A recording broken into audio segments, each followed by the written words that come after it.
Oi pessoal, tudo bem? Hoje a gente vai começar não, dar sequência na verdade, nos Relative Pronouns, lá na página 209, vocês podem acompanhar aí no livro de vocês. Então vocês já começaram a fazer os Relative Pronouns, vocês viram os relatives who, that, which, certo? Na última aula que vocês tiveram sobre relatives. E aí vocês viram então com o professor Ed ainda que o who, that e which, cada um tem uma função aí, cada um significa alguma coisa especificamente, mas de uma forma mais geral, de uma forma mais coloquial, é como se a gente estivesse querendo dizer o que, tudo, no inglês, né? Então, aquela pessoa que fez isso, aquele objeto que tem alguma característica, aquela situação que aconteceu alguma coisa. Então, relative pronouns de modo informal, eles são basicamente isso, né? Eles são como se a gente estivesse querendo dizer a palavra que no inglês, igual a gente utiliza no português. Aquele meu amigo que veio na minha casa, aquele livro que eu recomendei, aquele filme que eu assisti. E aí a gente tem, de acordo com a gramática, as regras, a norma culta aí do inglês, um significado para cada um, né? Who para pessoas, então esse que para pessoas. Apesar da gente falar que, na verdade seria quem, né? Então, o qual, a pessoa que fez alguma coisa. O that e o which a gente usa para informações, objetos, coisas mais genéricas, mais gerais. E hoje a gente vai ver aqui então o uso do where e do whose. Não é muito difícil, a gente pode seguir a mesma linha de raciocínio, então pensando que eles significam aquele que, quando a gente fala de maneira informal, porém eles têm um significado específico, cada um para a gente utilizar de acordo com as regras da gramática, de acordo com a norma padrão aí da língua inglesa. Então, where é o onde. Tanto quando a gente faz perguntas, né? Então, where do you live? Onde você mora? Where do you study? Onde você estuda? É a mesma palavra que a gente utiliza para fazer pergunta e também como um relative pronoun. É o onde usado para se referir a lugares. Por exemplo, aqui, the house where she lives is near the park. Então, a casa onde ela mora é próxima ao parque. De maneira informal, a gente diria: a casa que ela mora é próxima ao parque. O where vai ser esse onde ou o que a gente fala de maneira informal. Então, sempre que vocês quiserem se referir a algum lugar, falar uma característica de algum lugar, quiser dar detalhes, quiser falar, então, vou falar de uma cidade, indicar um lugar para viajar, alguma coisa assim, então você pode ir nesse lugar, porque esse é um lugar onde você pode fazer isso, você pode fazer aquilo, é um lugar onde você vai encontrar esse tipo de gente, esse tipo de comida, é um lugar onde alguma coisa. Então, sempre que tiver que se referir a algum lugar, a gente utiliza o where, sempre pensando aí nesse que. E temos o whose, que é cujo, ou no plural cujos, cuja, no plural cujas, usado para indicar uma relação de posse. Então, esse aqui talvez seja um pouquinho mais complicado, mas não é nada impossível. Vamos ver aqui o exemplo.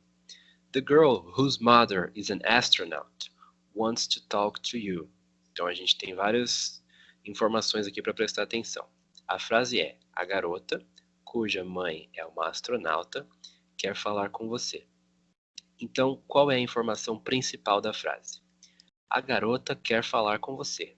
The girl wants to talk to you. Whose mother is an astronaut?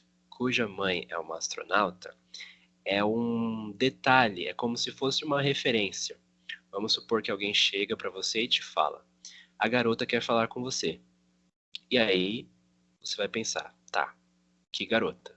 Ah, a garota cuja mãe é uma astronauta. Então te ajuda a identificar o sujeito, te ajuda a entender quem é a pessoa. Tanto que se vocês prestarem atenção, normalmente quando a gente utiliza relative pronouns, claro que não sempre, mas normalmente tem muitas situações em que a gente não tem nomes. Então, por exemplo, eu não sei qual é o nome dessa garota. Eu sei que é uma garota. E aí, como eu vou identificar e saber, tá, mas eu conheço várias garotas. Quem é essa garota? É a garota que a mãe é uma astronauta. Olha o que aí de novo que a gente fala de maneira informal. a garota que é a mãe, cuja mãe é uma astronauta. Ah, tá, essa garota. Então eu já consigo identificar quem é o sujeito. Então, nessa frase com whose, eu tenho o sujeito, que é a garota. Eu tenho a informação de que ela quer falar com alguém. Então, the girl wants to talk to you. E aí eu tenho esse whose mother is an astronaut. Então, cuja mãe é uma astronauta. Essa informação do meio, ela é uma informação que pode ser omitida, de certa forma. Eu posso dizer apenas the girl wants to talk to you. Porém, eu coloco ela porque esse the girl é indefinido. Eu não tenho um nome, eu não sei quem é o sujeito. Então, essa informação do meio, esse relative pronoun com essa informação, está me ajudando a identificar quem é o sujeito, me ajuda a entender. E esse whose é uma relação de posse. Ah, então quer dizer que ela é dona da mãe dela. Não, mas é tudo que a gente fala de relação de posse, é quando a gente está indicando o uso das palavras meu, minha, seu, sua, nossa, deles. Então, tudo que a gente utiliza essas palavras para falar meu amigo, my friend. Então, não quer dizer que eu sou dono da pessoa, mas é uma palavra possessiva, uma palavra que indica posse. Entendeu? Entenderam? Então, esse whose mother, cuja mãe. Então, sempre a palavra que vier depois do whose, nesse caso, mother, é a palavra ou a pessoa ou objeto que eu estou indicando que, entre aspas, pertence a alguém. Então, eu não estou falando que a mãe, aliás, perdão, eu não estou falando que a filha, nesse contexto, pertence à mãe. Eu estou dizendo que a mãe, entre aspas, pertence à filha. Então eu começo com a pessoa ou com o elemento da frase que seria o dono, de certa forma. E aí eu coloco whose, então o dono, nesse contexto aqui, seria the girl, a garota. E aí eu coloco whose, e depois do whose eu coloco o elemento que seria a posse, ok? Então nesse caso aqui, girl seria o dono, o proprietário, a proprietária. E mother seria aí a posse, seria aquela que pertence, o elemento que pertence, ok?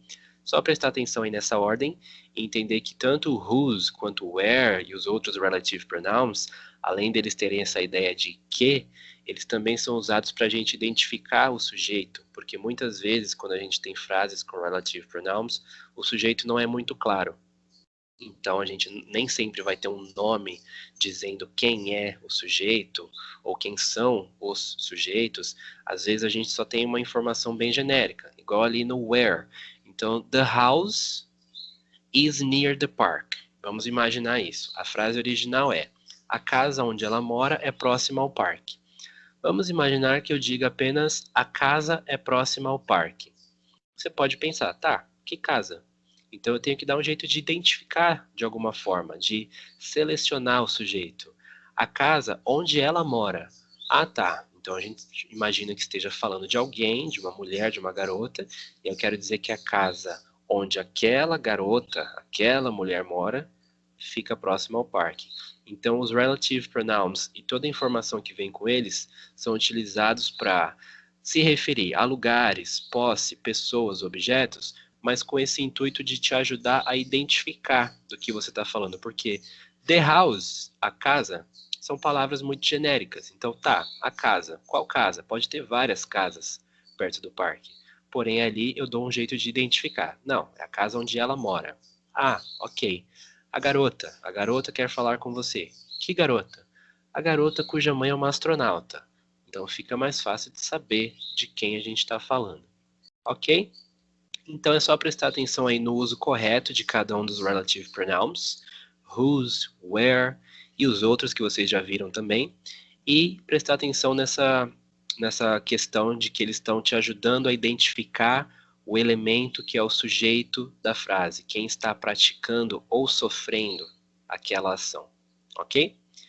Aí vocês vão fazer os exercícios, deixa eu ver aqui, nessa mesma página. Então, exercício 5, complete the sentences with where or whose. Bem simples, é só vocês identificarem se a frase está representando